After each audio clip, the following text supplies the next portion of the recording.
actually indicates that the the electoral commission's leaders should be chosen by the president himself. And so it all starts from the constitutional review. I think we have seen quite a number of reviews. For example, in Zambia, right now, the president of Zambia appointed a committee to review the constitution. And if some of those issues will be addressed in the constitutional reviews by amending and also recommending that the electoral commissions should not be directly appointed by the president. Well, because we see a lot of bureaucracy, a lot of um, leaders wanting to supersede and take a lot of power, by appointing the electoral commission, then that becomes a bit difficult and a little bit challenging. But then, if it all starts from the constitutional amendment, if they are able to amend the constitution and ensure that the appointments of the electoral commission leaders are not directly done by the president. Thank you. In Tanzania, for instance, the constitution bars one from rejecting the election when the results have been released. One cannot maybe reject the results that have been released by the electoral commission there. An incident that could possibly have led to the arrest of the leader of Chadema party, Tundu Lissu. With such laws in place, and the people, because even the civil society organization, I will be asking you about them and their role in such an incident. But for now, talking to the people now in power, although there might be some attempts from you, maybe the civil society organizations, from different bodies like the Human Rights Watch and other institutions and organizations, if we are lacking the initiative of the very people in power, because there are very few leaders, especially in Africa, who would be willing to now help to make sure that these such laws that give independence to these electoral organs is there. Do we see the initiative of the very people in power is still low, with some presidents even attacking the human rights organizations on such incidents? Where does this leave us if the people in power are favored by these laws, and they would be the ones at least helping us change these laws as fast as possible? Well, yes, I think that is why it's very important for civil society organizations, think tanks, as well as academic institutions to get to recommend certain policies that will then be in favor of the people themselves. You've said it right that most of the political leaders on the continent are actually very selfish, I would say, because they would love to have a lot of power. But then the power that they have can only be limited if civil society organizations, think tanks, and also pressure groups actually come together to recommend certain policies that will not give the government a lot of power. They're doing that because they have a lot of power on them. And like I said, it only takes the amendment of the Constitution to reduce the powers of the president and also the political parties that are in power. Well, the African Union Agenda 2063, aspiration number 3, aims for an Africa of good governance, democracy, respect for human rights, justice, and the rule of law. How close are we to achieving that? Do we see the pace at which we are moving, matching that aspiration come 2063, or even there are no maybe effective measures that have been put in place to make sure we achieve that? Do we see any? Do we see it happening by 2063, or even it's just a word of mouth and it stops on paper?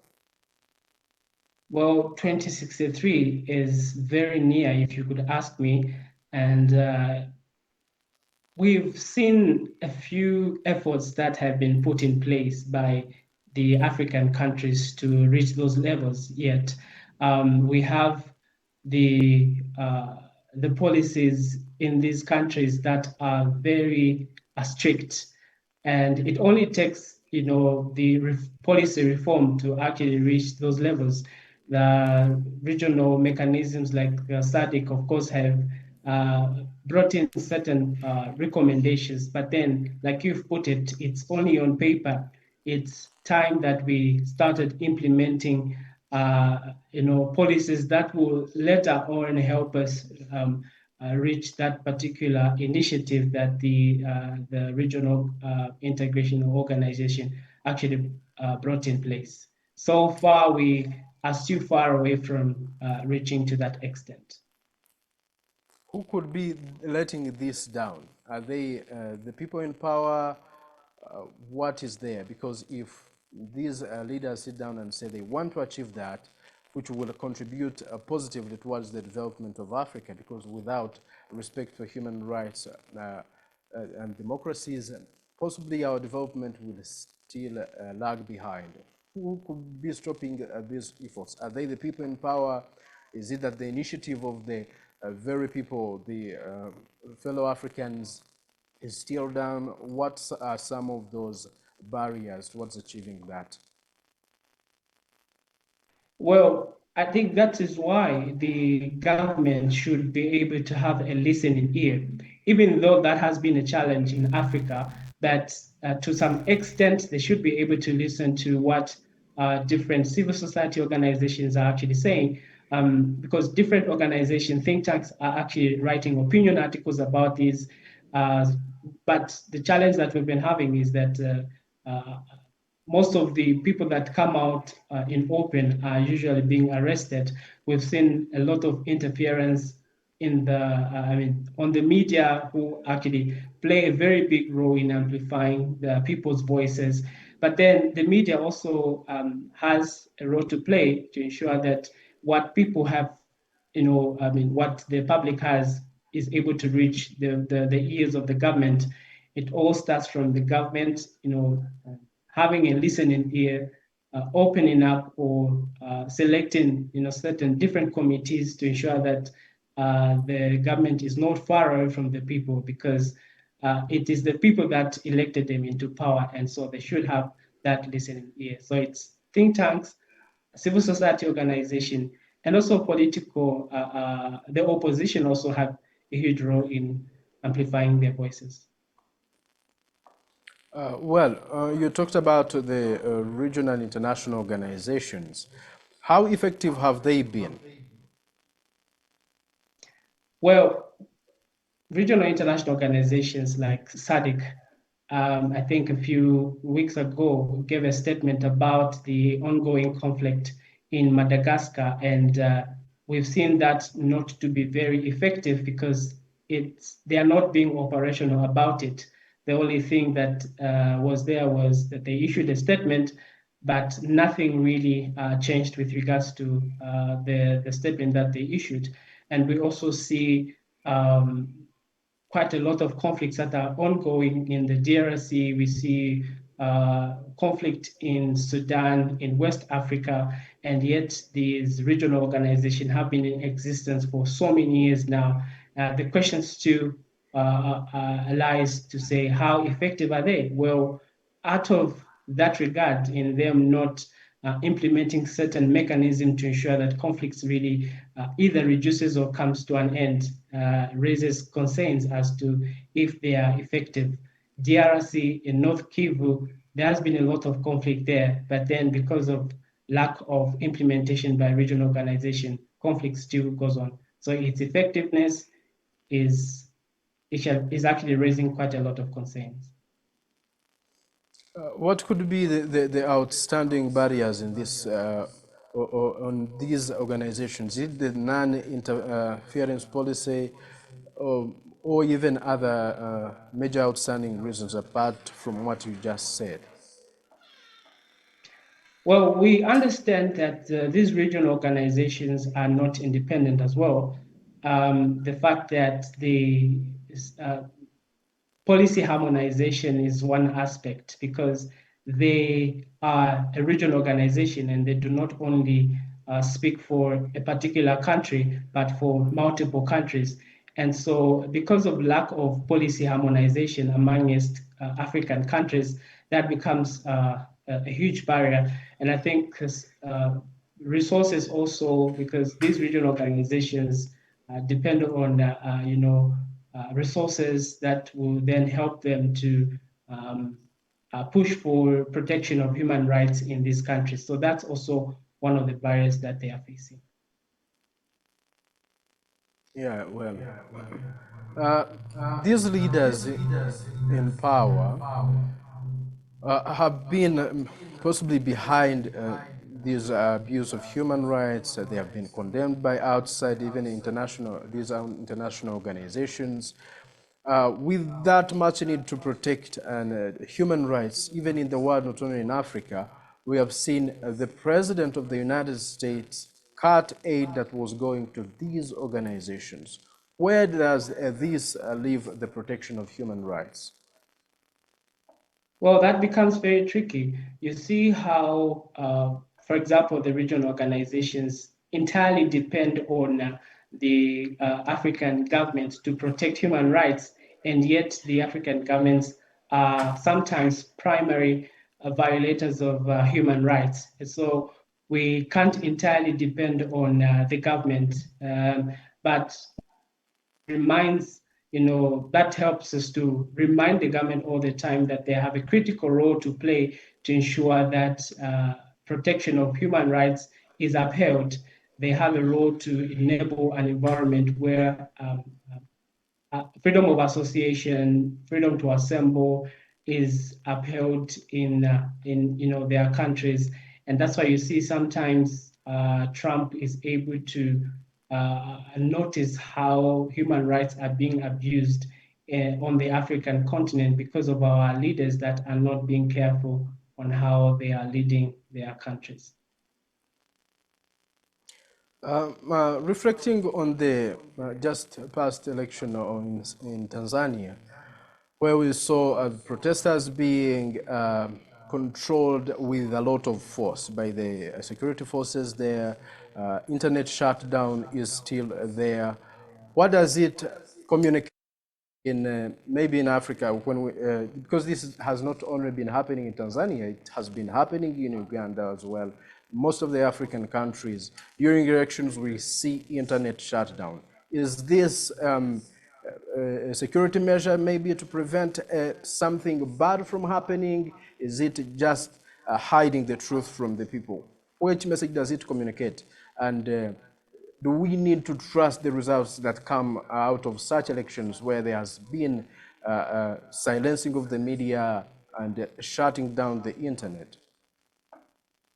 Well, that becomes a serious security concern because you cannot entirely shut down the internet on your citizens, because the internet is a very important platform where people mobilize themselves. We've seen how the internet actually played a huge role during the finance bill protests in Kenya, and so if the internet is shut down, meaning you are depriving the citizens from their rights to digital freedom. And so, because they know that social media is a huge and important platform where people mobilize themselves, and then they tend to actually cut down or shut down the internet. This has not only happened in Tanzania, neither Uganda, but in many African countries, as well as Nigeria and Zambia, of course. We saw presidents come in to congratulate Samia Suluhu, president here in Africa. I saw President Hakainde Hichilema, President here, President Museveni sent the vice president. I saw the vice president of Kenya, His Excellency Kithure Kindiki, the president of Burundi, showing that they were in support with the results that came out, much as they were protesters there. They were some reports at least that even some people lost their lives in the process. We did not see the condemnation from these very leaders in Africa. Do we see their initiative helpful in making sure we achieve that agenda come 2063?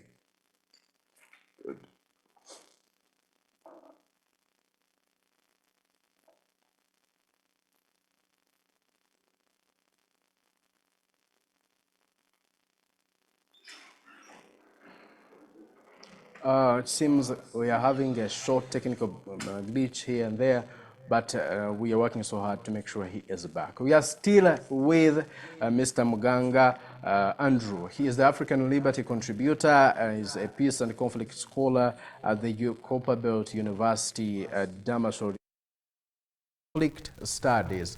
We are discussing human rights. There has been a lot of human rights abuse here on the African continent and even at the international level, but we see the efforts to promote human rights being stopped or even controlled and limited by the very people in power. At least some international organizations and some other civil society organizations have been coming out asking for reforms in the constitutions, reforms in the electoral processes here in Africa.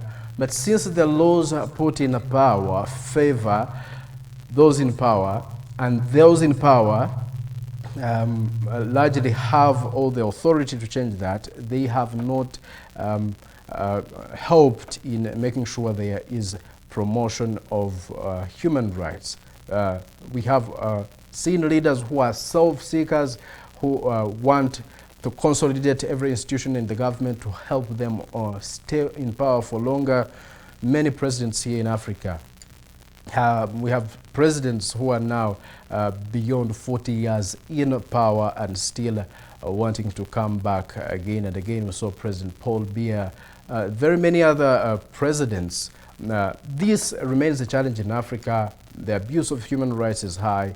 We are seeing divisions and wars here and there. The Al-Fashir in Sudan, the Ituri in Congo, where a lot of lives are lost. And there is a rampant abuse of human rights. There is need for all the, maybe the civil society organizations, to you and me watching, and to every stakeholder to make sure that we protect human rights.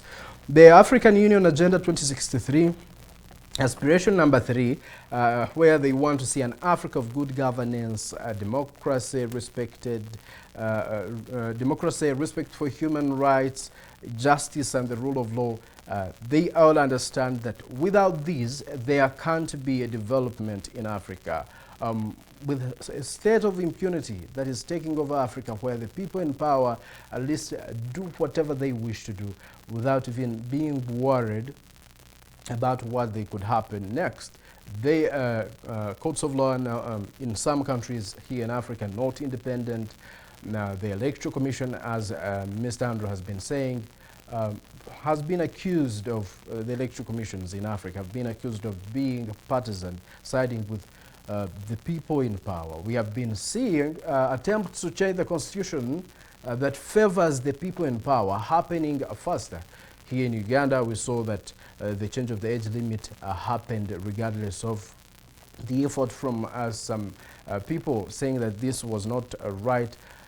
Constitutional amendments that favor the people in power has always been given a priority. Now we are discussing, seeing what is the way forward, because we are solution based. We don't just talk about challenges and leave them there. We want to know what is next, what should we do, what is the role of the governments, what is the role of these organizations.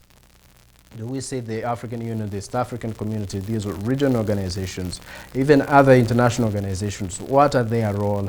What mechanisms have been effective? What haven't been?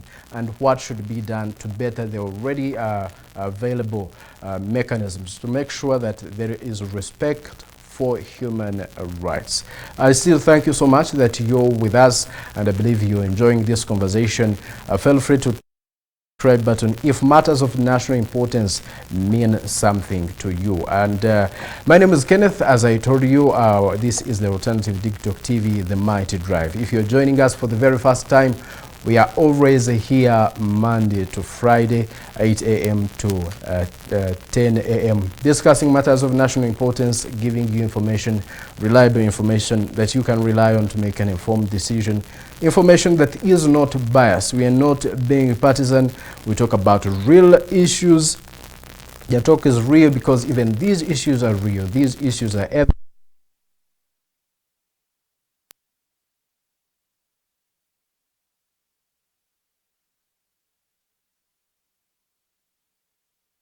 in Congo and the North Kivu have lost their lives. There is abuse of human rights there.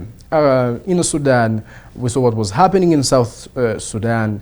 A lot of atrocities are being committed, and we probably don't see enough effort to make sure this is stopped as soon as possible. And if this continues, maybe we'll not achieve our agenda. The SDGs are there, they are from the United Nations, but have they been implemented for the good of all the people who are the key players, and how we don't know whether at least they have been effective. Now my guest is back, Mr. Andrew Muganga. Thanks for being here again. We had some technical glitches here and there, but you're back. Thank you so much. We were talking about the initiative of these presidents here in Africa, and we talked about how these leaders in Africa, much as there were some irregularities that happened in the Tanzanian election, we saw them come out to congratulate Samia Suluhu. Some came in attendance, as I had told you, they were there. Nobody talked about the wrong things that happened there. So should we say that now these people in power are forming a league that will keep them in power, to consolidate power, because they need each other? Maybe where does this leave us when the people, at least these leaders, the ones who raise this in their organizations and the regional organizations, are just keeping silent on this abuse of human rights? Well, it's very important to note that the regional organizations are entirely leaving the governments to take and protect the rights of the citizens. Like I said, the government or these countries are actually the primary violators of human rights. And so that's where we also see the ineffectiveness of the regional organizations. Now, it's high time that we took responsibility, that these leaders actually took accountable of the crimes that are being committed in their various countries. We see a lot of you know, children being kidnapped, killed in Sudan. That's something very bad happening there. And so if we take these leaders accountable, we take them accountable what they are doing, those are crimes against humanity. And so it's high time that the courts actually, became so independent so that these leaders are actually taken to court afterwards. Aren't Africans or even the people now losing hope in fighting for their rights? If we see disappearances of people, these opposition figures being incarcerated, some of them in jail, and the countries are moving, everything is happening as usual, as if nothing happened. Isn't this making the people lose even morale in fighting for their rights? And you as civil society organizations, haven't you witnessed this, that now people are losing hope in fighting for their rights? Because whoever comes out to talk about this ends up either in jail or is killed, some disappear. What next? Have you witnessed that, and the Africans, the people losing morale and fighting for these rights, afraid that they may lost the little rights that probably could still be there? Well, I must tell you, there is hope for Africans. In as much as we've seen quite a number of arrests, arbitrary arrests that are that are going on right now, but there is still hope. A very good example is the Gen Z in Kenya, where young people are always on the streets fighting for what belongs to them. And I should tell you that this is not the time that we should give up as Africans in fighting for what is ours. It is the time that we now need to unite. I think unity is one good purpose that brings people together in fighting for what really belongs to them. So there is still hope. These organizations contribute to those efforts already available or to these aspirations of the people. If there is still that hope, how can these now organizations work hand in hand with these people? What new measures or mechanisms that can be put in place to support these people coming out to now also defend their rights? Any suggestions to these organizations, even to civil society organizations, regional and international organizations? All right. So the main thing here is because of the constitutions that is giving a lot of power to the African president. That's where the thing is. But imagine a constitution that is rightly amended to reduce the powers of the president, then that becomes a huge success. So civil society organizations and different pressure groups should come together, put their minds together to ensure that they push for amendment of the constitution, because that's the only key that will help then protect the rights of individuals on the African continent. At a time where the civil society organizations, are being termed as Western agents in some African countries, don't you feel your work threatened in any way? Isn't this a major challenge where we even see some countries are actually fighting these civil society organizations, saying they are Western agents here in Africa trying to promote international interests? Isn't this a huge challenge you're battling, you as civil society organizations?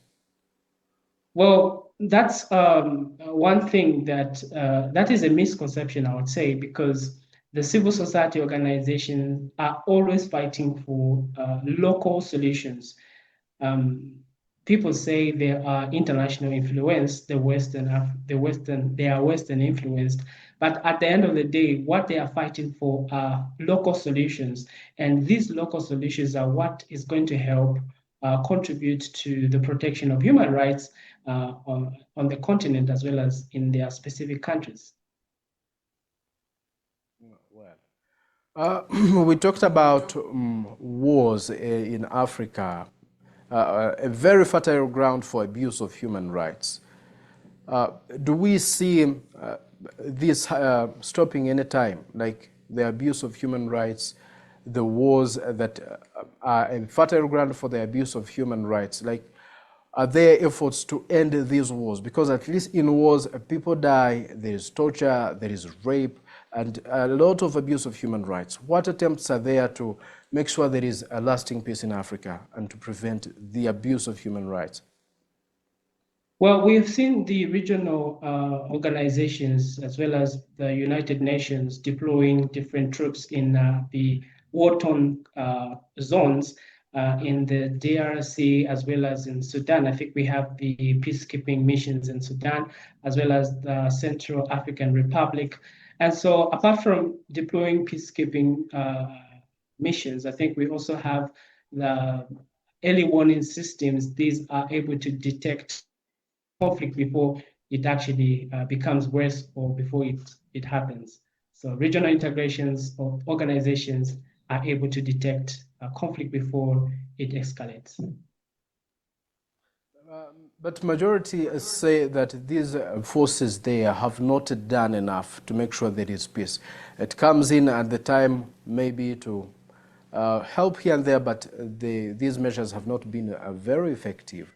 What else can these international organizations do apart from, like you talked about, preventing conflict before it happens?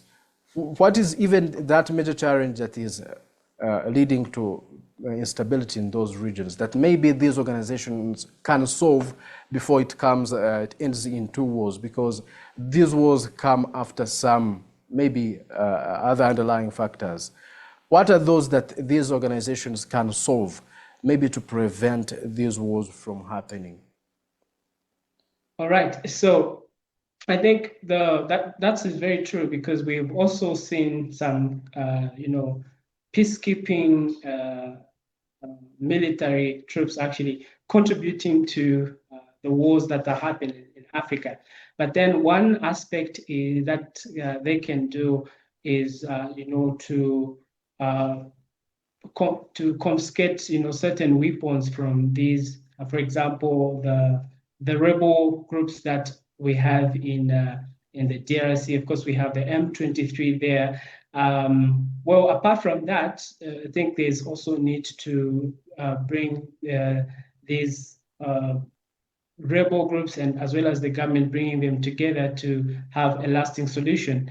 In as much as we have the peacekeeping missions there trying to prevent conflict, but the most important thing is getting on the ground, asking the people what exactly do they need and how then should that particular conflict be sorted out.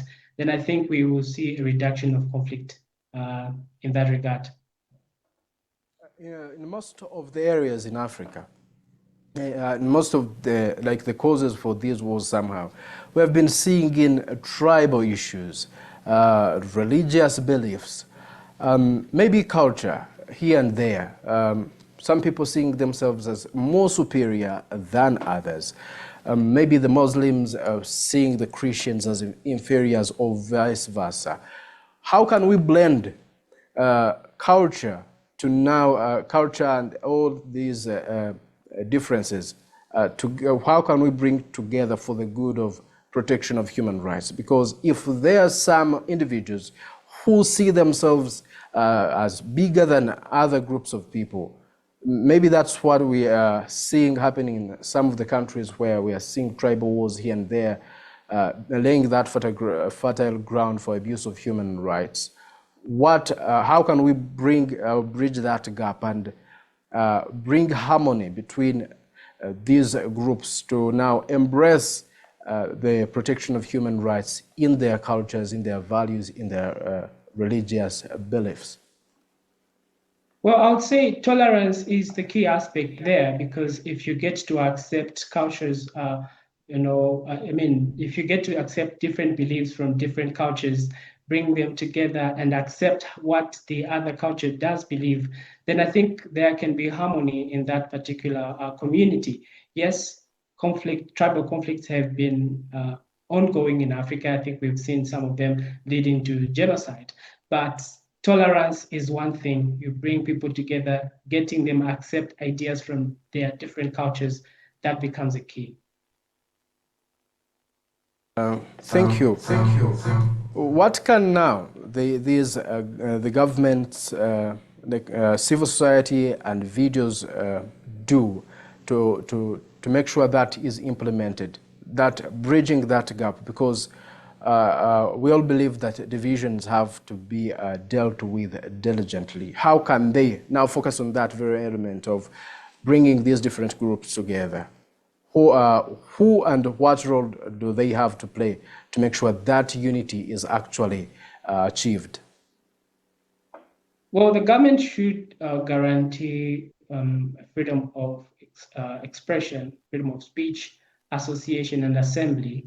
They should enable an environment where people are freely expressing themselves without interference. And when it gets to the civil society, I think they have a very huge role to play by acting as pressure groups and also monitoring what the government is doing, as well as making the government leaders or political leaders accountable.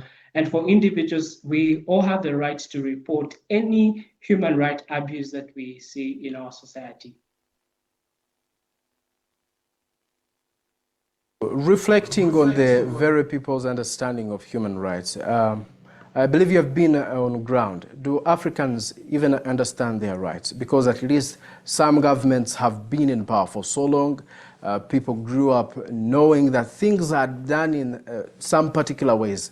Do the majority of Africans understand their rights even? Or you see some, at least, people just starting to learn about them? Do they largely, to a larger extent, understand their rights? Because that could be a huge factor as well.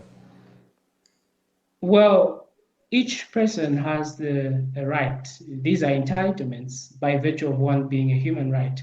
And we noticed that the media has really tried and has been on the ground to educate people about their rights. Social media, I think, has been the most platform that has really educated quite a lot of people about their rights. Uh, Almost everyone is on social media now, and we see how people are seriously expressing themselves on social media. Thank you. So, how can we now, because there has been misinformation as well in social media here and there, maybe one of the reasons that these people in power are saying that leading to internet shutdowns, that internet has been used probably for the worse. Any advice to how this can still remain a tool for promoting human rights? Well, there's still a lot that needs to be done by educating the masses, and not only social media, but also the civil society organizations also should task themselves to educate a lot of people. Uh, it all starts also from the curriculum, in the educational sector, where from primary up to secondary and tertiary levels, people should continue learning about human rights. Like that, we shall be able to bridge the gap. Well, thank you so much. That is Mr. Andrew Muganga. For you, he's the African Liberty Contributor, a peace and conflict scholar at the Copperbelt University and Hammarskjold Institute for Peace and Conflict Studies. We are talking about human rights. These are real matters, matters of maybe the world importance, not just Uganda.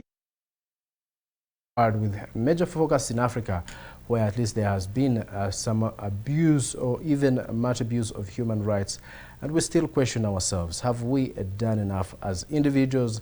Have all the stakeholders done enough? And now the question to you, Mr. Andrew, how do you see people's involvement in fighting for these rights, at least the individuals, without even the organizations and the governments?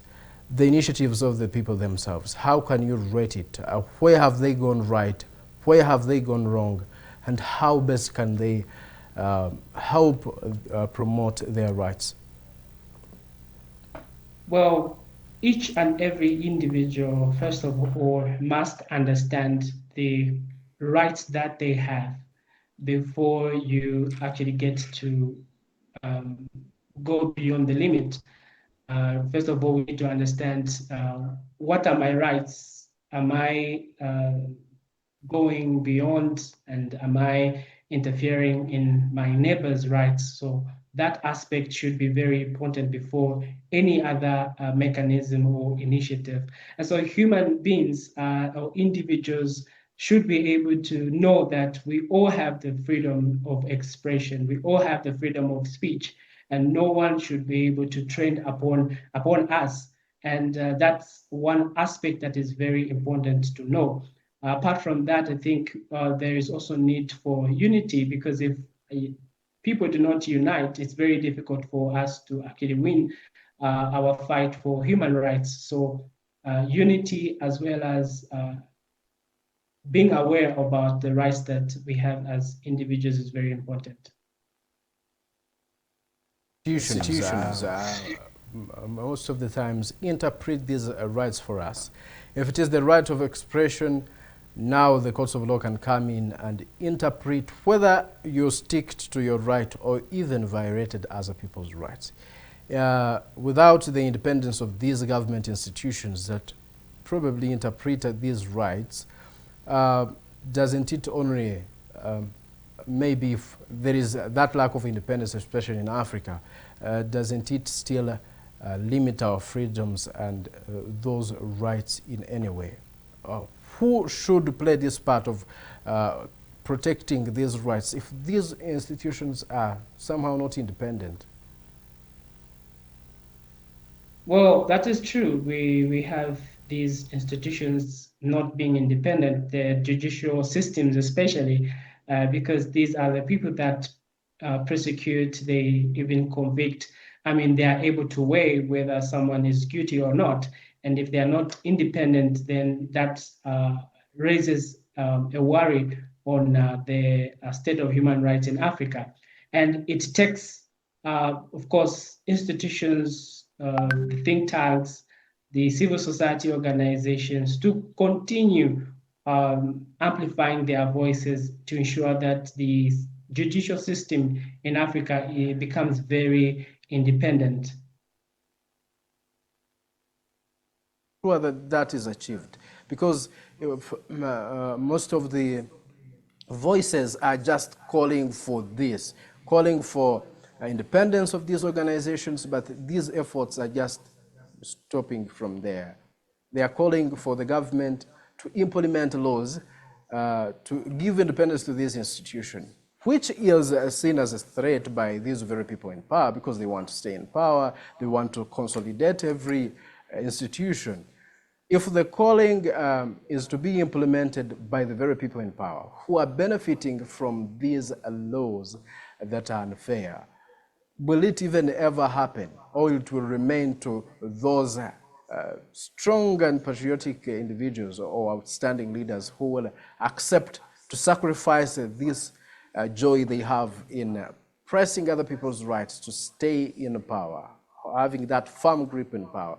Who will implement this if the people that would spearhead it are being favored by these independent institutions? Well, again, that takes us back to the type of governance system that we have in Africa, where we have leaders that have been there for a long time, leading countries, and have now taken advantage of the judicial system itself.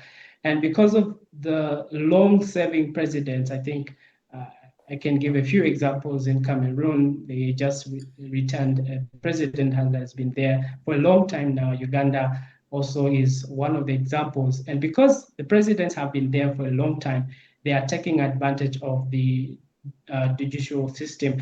And now it goes back to us as citizens also to rightly check particular leaders that we want to have lead us into power, because yes, politicians sometimes, most of the times, do give us quite a lot of lies, but at the end of the day we should be able to scrutinize as citizens to ensure that the people that are being put in power are people that will not take advantage of the system.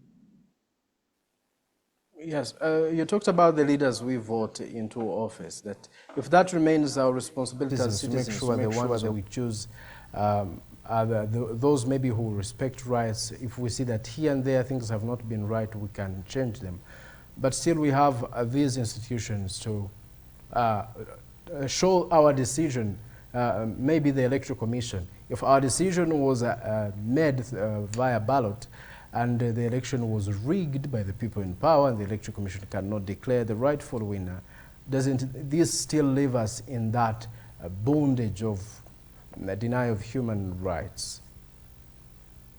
That is true, because that is what is happening in Tanzania right now. People have gone on the street to protest against the decision that we cannot say was done by the people themselves, but the government decided to do what they felt was right, and yet it is wrong in the eyes of the people.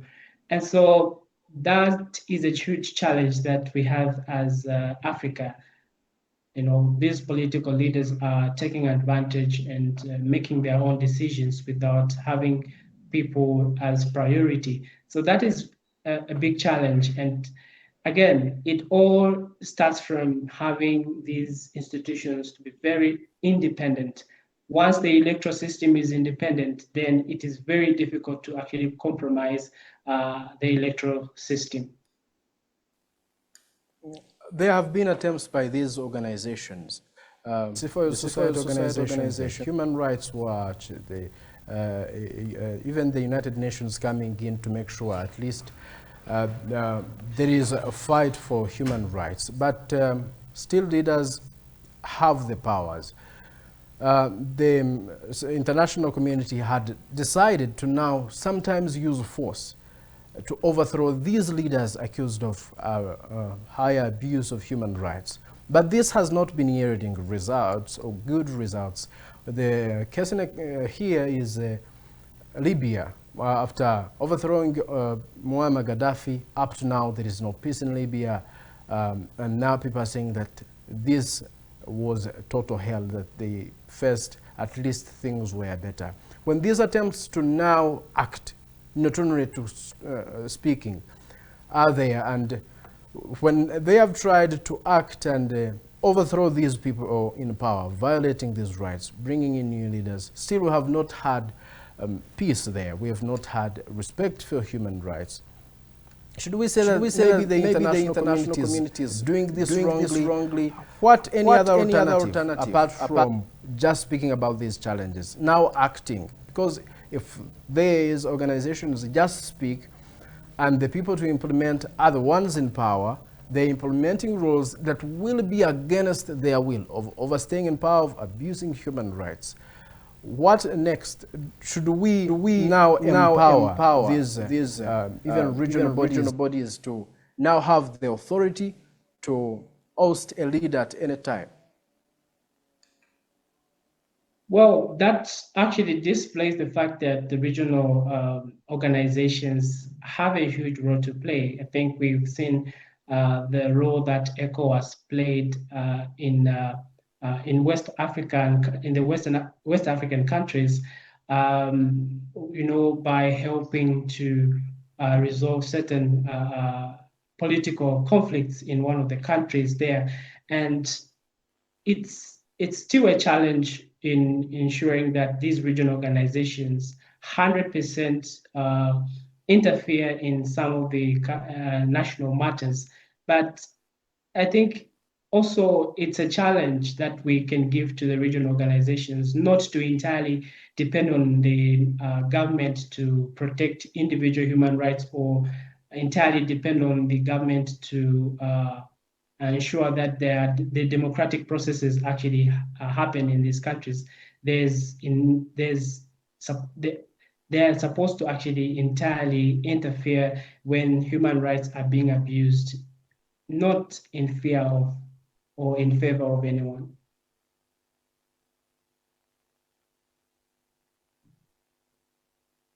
Now, some countries or even organizations coming in to now use war to overthrow these leaders. What's your comment on that? Could it be a good decision? Could it be changed here and there, or it is the worst option at all? Because we have not had good results from this. At least overthrowing a dictator and now bringing a total decline of the economy, loss of lives, rise of militias in those countries. What do you have to say about this issue of now these international organizations coming in now to fight these very people in power, overthrowing them, trying to bring in new governments that are voted in by the people that would follow these democratic principles? Well, getting into power by the use of force is not the solution, I would say.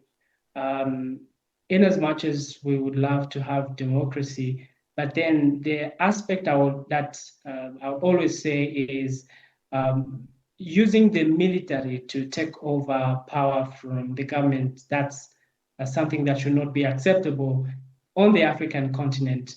But one thing that we should all embrace is that the moment that the military tends to take over, the next thing that should happen is the democratic processes should start.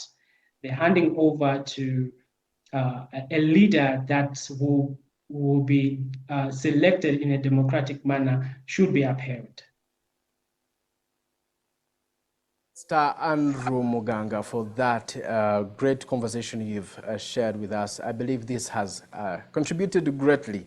The fact that this is online, at least it will reach a wider audience, and our youth out there, the largest percentage, and even other people will get to see this, and I believe it's a very healthy conversation. For you and I, it is good to understand our rights, protect our rights. These rights are not given to us by any other individual. We were born with these rights, and we have really to protect them and protect even the rights of others. That is Andrew Muganga, the African Liberty contributor, and we are taking a glimpse in rights protection and violation in Africa. Now, sir, as we come towards the conclusion, I would wish that you give your lasting remarks and maybe tell us some of the solutions, your message to the people out there watching.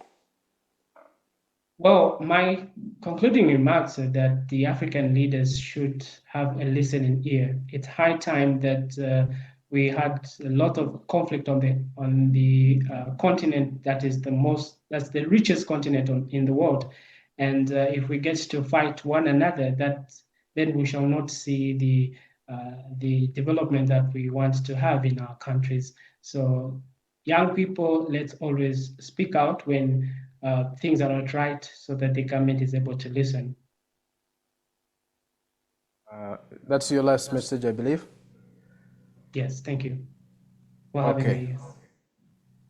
Thank you so much. It's been a very nice moment having you share with us this morning. He has been outside Uganda, and we are here in Uganda's capital, Kampala. Thank you so much for being part of this. Let's return with the mighty global news updates. This show is still moving. Good morning for now.